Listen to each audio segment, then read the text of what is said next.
तालुक्यात गेल्या अनेक दिवसांपासून होत असलेल्या अतिवृष्टीमुळे उडीद, मूग हे पीक उद्ध्वस्त झालेच, त्यासोबतच आता कापूस, सोयाबीन हे पीक उद्ध्वस्त होण्याच्या मार्गावर दिसून येत आहे।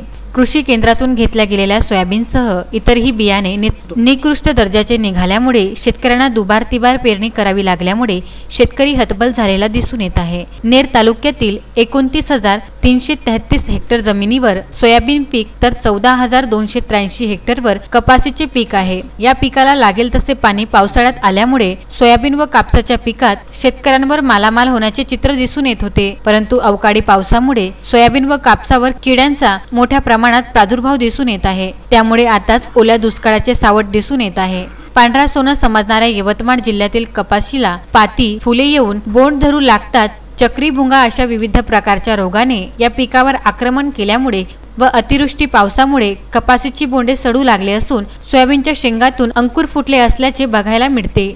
शेतकरी अस्मानी संकटामुळे चिंतातूर असल्यामुळे शासनाने खोडकिड्यांचा तात्काळ सर्वे करून शेतकऱ्यांना आर्थिक मदत द्यावी यासाठी विविध संघटनेतर्फे तहसीलदारांना निवेदन देण्यात येत आहे। नवनाथ दरोई, विदर्भ न्यूज, नेर परसोपंत।